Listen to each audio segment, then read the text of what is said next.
Class 10. Now we start the remaining chapter of history. Chapter 3. Nationalism in India. तो भारत में nationalism जो है उसकी शुरुआत बेसिक तौर पे आप कह सकते हैं कि ये 1857 का जो विद्रोह हुआ था जिसे कहा गया था freedom struggle, first freedom struggle, उससे माना जाता है। लेकिन इस चैप्टर में हम इसको देखेंगे महात्मा गांधी के आने से लेकर के भारत छोड़ो आंदोलन तक, quit India movement, the advent of Mahatma Gandhi end up to the quit India movement.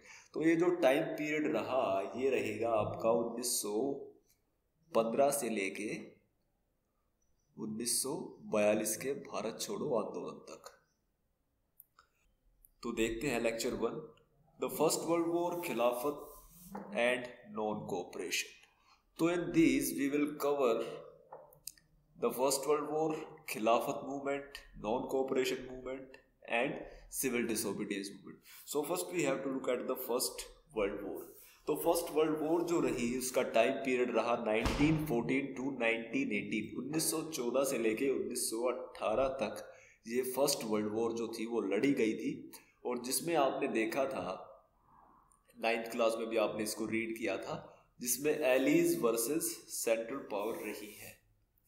तो जिसमें ब्रिटेन, रशिया, फ्रांस, बाद में इसमें अमेरिका आ गया था। तो ये एक तरफ थे और एक तरफ थे जो एक्सिस पावर थी जिसे सेंट्रल पावर कहा जाता है, Austria, Hungary, Germany.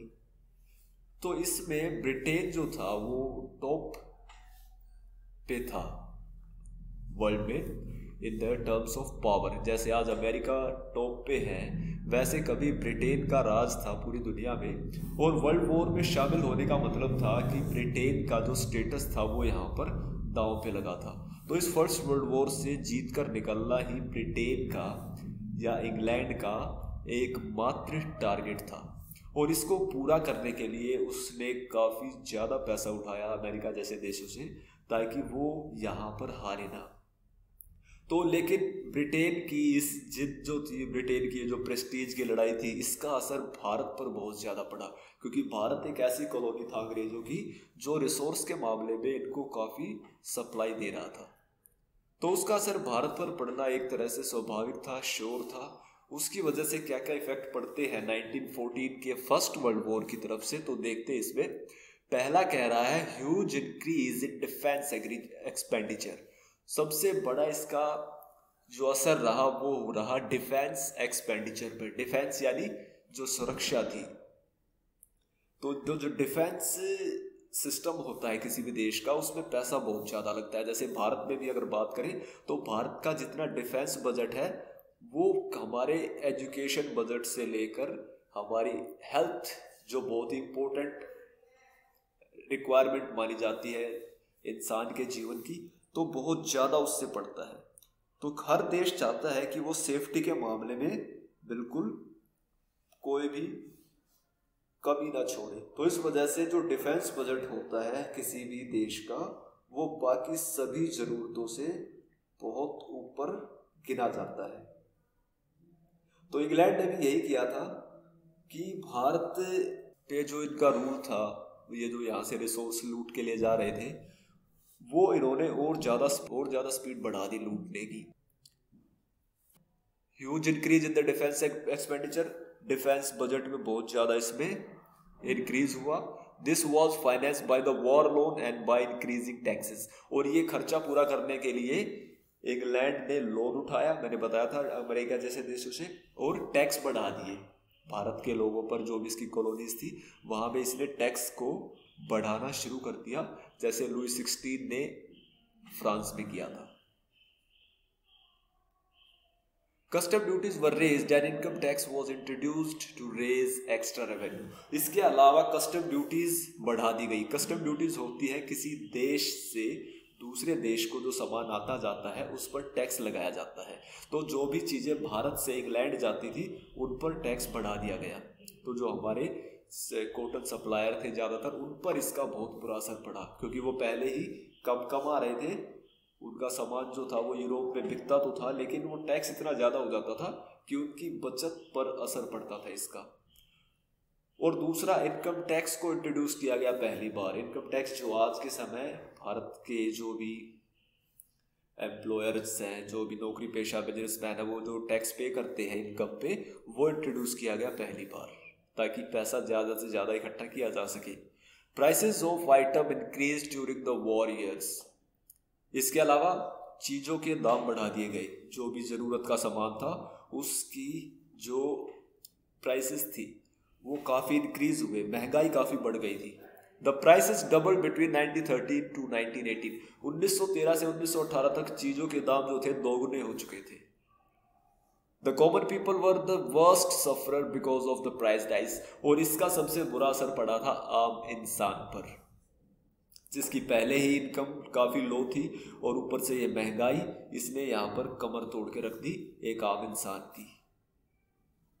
The forced recruitment of rural people in the army was another cause of widespread anger among the people. इसके अलावा जबरदस्ती घरों से जवानों को निकालकर आर्मी में भेजना, ये भी लोगों को नाराज कर रहा था। सरकार ने काफ़ी ज़्यादा रिक्रूटमेंट की, आर्मी में काफ़ी ज़्यादा लोगों को भर्ती किया और ज़बरदस्ती भर्ती किया। तो जिसके घर में एक बच्चा था या जो अपने घर का अकेला कमाने वाला था, उसको भी आर्मी में भेजा गया। क्रॉप फेलियर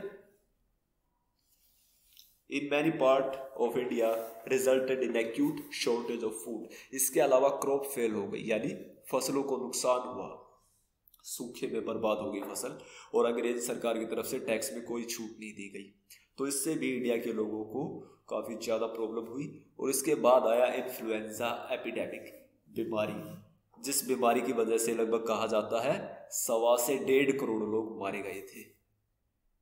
तो ये सारी प्रॉब्लम्स रही जिसकी वजह से नेशनलिज्म वो यहाँ पे तैयार हो रहा था, क्योंकि 1857 से लेके अब तक लोग जो थे वो अंग्रेजों को जुल्म को सहते सहते वैसे ही पहले से ही गुस्से में थे, लेकिन ये चीजें जब आई तब उनका गुस्सा और ज्यादा बढ़ गया। इसके बाद आता है द आइडिया ऑफ सत्याग्रह, यानी एडवेंट ऑफ महात्मा गांधी। महात्मा गांधी का आना। महात्मा गांधी आपको पता है साउथ अफ्रीका में एज अ लॉयर प्रैक्टिस कर रहे थे, और उसके बाद उनका भारत आना होता है 1915 में। और जब वो भारत में इस सिचुएशन को देखते हैं तो यहाँ पर वो मूवमेंट स्टार्ट करते हैं, लड़ाई छेड़ देते हैं आज़ादी की।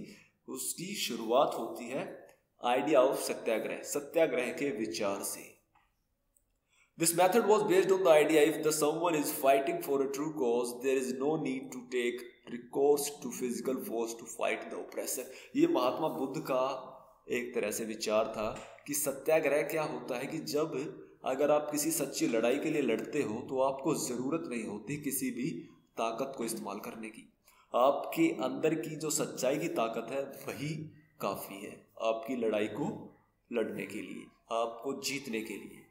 तो ये महात्मा गांधी ने विचार अपनाया और कहा कि लोग जो है वो आज़ादी की लड़ाई के लिए लड़ रहे हैं और ये जो कारण है ये सच्चा है।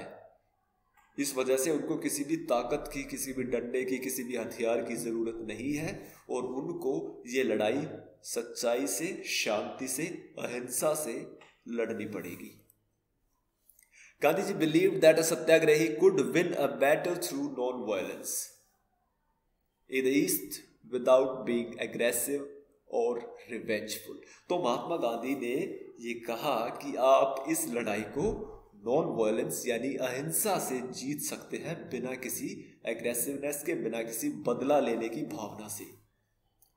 तो यहाँ पर शुरुआत होती है सत्याग्रह मूवमेंट की।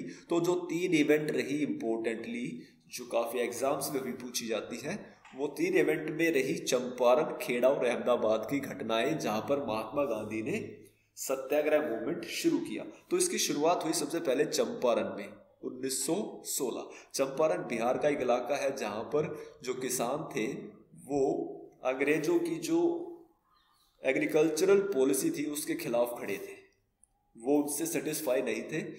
तो यहाँ पर जो टैक्सेस वगैरह का सिस्टम था उसको माफ करवाने के लिए महात्मा गांधी ने ये सत्याग्रह किया था, क्योंकि वो नहीं चाहते थे कि ये जो ऑप्रेसिव सिस्टम अंग्रेजों का, इसकी वजह से जो नुकसान हुआ है किसानों को वो और ज़्यादा बढ़े।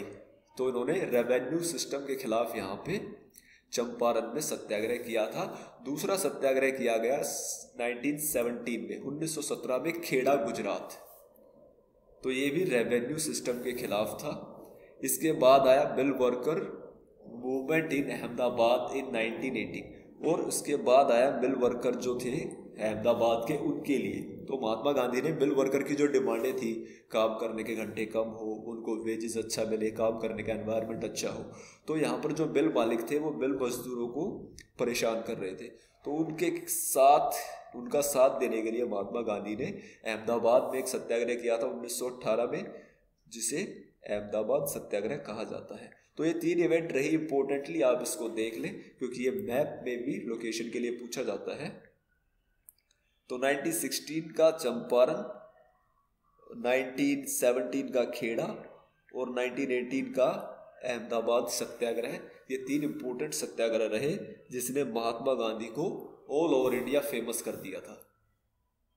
सो this is the end of this lecture. In next lecture we will talk about Khilafat issue, Rowlatt act,